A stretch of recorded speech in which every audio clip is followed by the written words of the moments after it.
So my first experience of you and your Rattlesnakes guys was I was waiting for the Killer's secret set. Oh, wow. And you won over me and so much of the crowd, and you know, all of you as a band.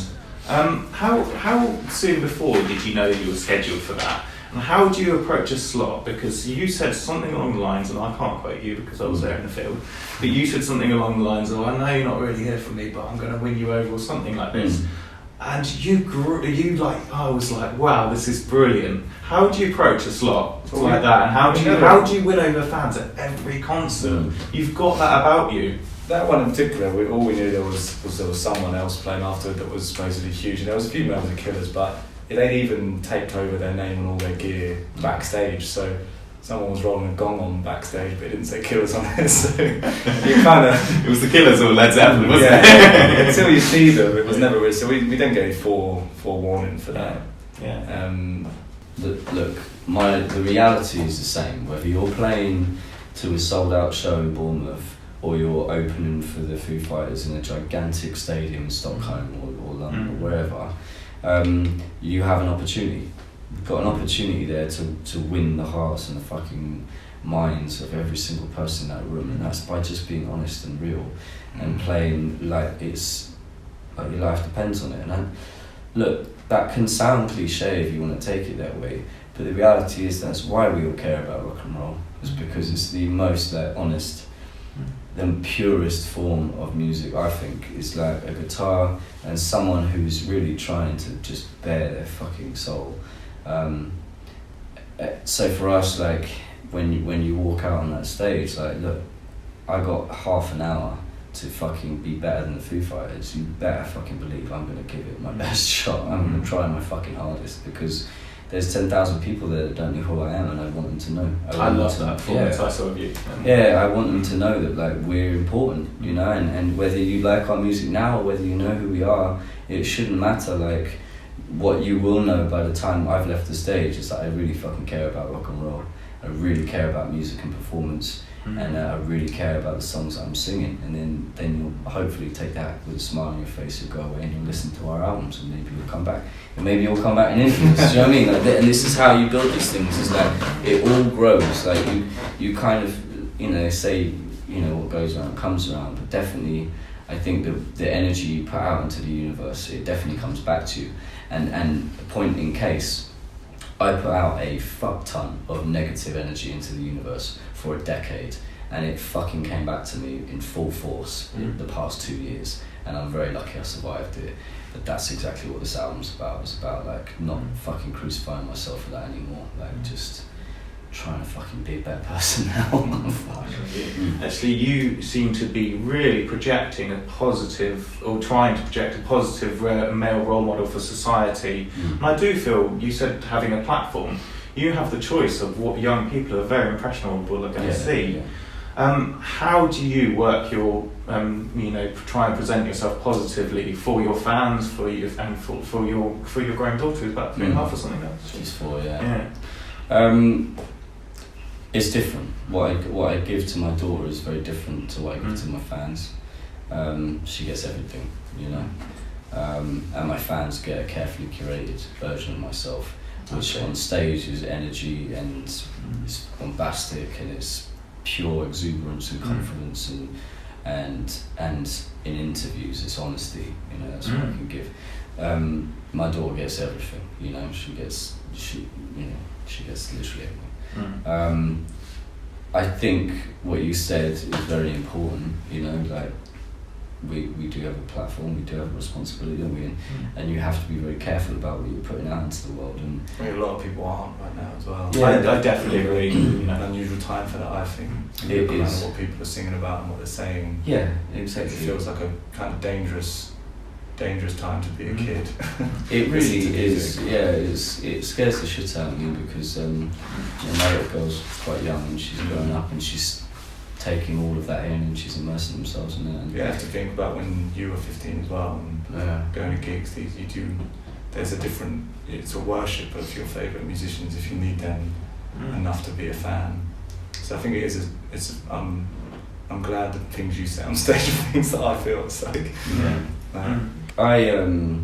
I always wanted to be a dad, always, and now I am. It's incredibly hard work. It's really, really difficult. Mostly because my job means that I'm away all the time. I'm lucky I got to speak to her yesterday and we had a good chat on the phone on FaceTime, and she showed me all of her toys and it was beautiful. But yeah, it's hard. I'm away from her all the time. She kind of gets what I do now. She didn't really used to, but she kind of understands it now. Yeah. But yeah, it's not easy, but all I can do is just try and be the best dad I can, whether that's with her or around her or far away from her. I can just try and be the best and just know that she's loved. That's the one thing I do, is just tell her how much I love her all the time, all constantly. She knows that she's loved and I care about her and I'm there for her, you know? Yeah. So something that's fascinated me, and I talked to Joe Talbot from Idols about, who is a fan of you guys, by the way. Yeah, I'm a really big fan of his. Yeah. So back when we were talking about The Enemy 10, 15 years ago, you were gracing the covers and things, when your music was not what Enemy and other magazines would have really gone for, and Idols are kind of managing that kind of same sort of mainstream. Yeah, totally. What do you think it is about you guys and Idols that is managing to penetrate where you kind of shouldn't be welcome? Everyone should be, but in honesty, it's not your kind of usual places, is it? That's what it's about, though. It's about honesty. There's a lot of, we're living in a time where you don't see much of that in the news, particularly from politicians. It's hard to be honest. It's difficult, for men particularly. We're taught to not talk about how we feel. It's honesty that sets us, bands like us and Idols, apart. We're very honest and we don't hold anything back. We're just what you see is what you. And it's not that empty machoism that you get with a lot of harder rock bands. It kind of comes with, which they're not actually saying anything, they're just kind of putting that out. But I think Idols and what you say, actually we're talking emotionally, which stands out, because you're saying not a lot of men are doing that. Exactly, there's no posturing for us. We don't care about how tough we look. We care about keeping people alive, and that's what really matters to me. Is don't matter how fucking strong you are, don't matter how tough you look, if you don't feel it inside, it's a false economy anyway, because it'll all crumble at some point. So I'm feeling this album is going to be quite important for men. I hope so, I really do, because fucking hell, we're in a lot of trouble. We really are. It's a really, really difficult time, because the patriarchy is crumbling, and it's a beautiful thing. Because I think it's probably the main reason why men have so many fucking problems is because we've just been raised in a society which has conditioned us to not feel and not love and not nurture. I think it's really important that for everybody, that we allow space for men to breathe, for women to breathe, for our children to breathe, for everyone just to take a fucking moment and just realise what there is ahead of us. We're all in a fucking sea that is raging constantly, all the time. Yeah, and waves come and they go and they lift you up and they bring you down, and sometimes you're under the water and sometimes your head's above. But what's important is to remember that if you do nothing, you'll float. And so many people don't want to float. They fight and they swim and they tire themselves out, and then there's nothing left and they drown. And what I'm trying to say is I've been close to that so many times. I'm floating now. I refuse to drown. Yeah. Right. All question that I put to everyone. Can you give the Frank Carter, Dean Richardson and the Rattlesnakes seal of approval on a few bands that you feel need some noteworthy? No, I mean Idols obviously are one of them. They're just what they're doing musically, but sometimes the ones that aren't getting the media attention. We always try and bring good bands that we love with us on tour. So we've got Black Futures out on this. Man, they're incredible. Yeah. They're just so good. Doing something quite different to a lot of bands as well. Yeah, both I wouldn't really know sonically what genre to put really. Yeah, they're in their own. but check them out. You Yeah. guys love them. They're very important bands. They're spreading love in at a time when no one else is. And they're amazing. So I suppose you got one more? Yeah, because the Black Futures are on tour with you. Yeah, they're on tour with us. King Nun, Yeah. great young band.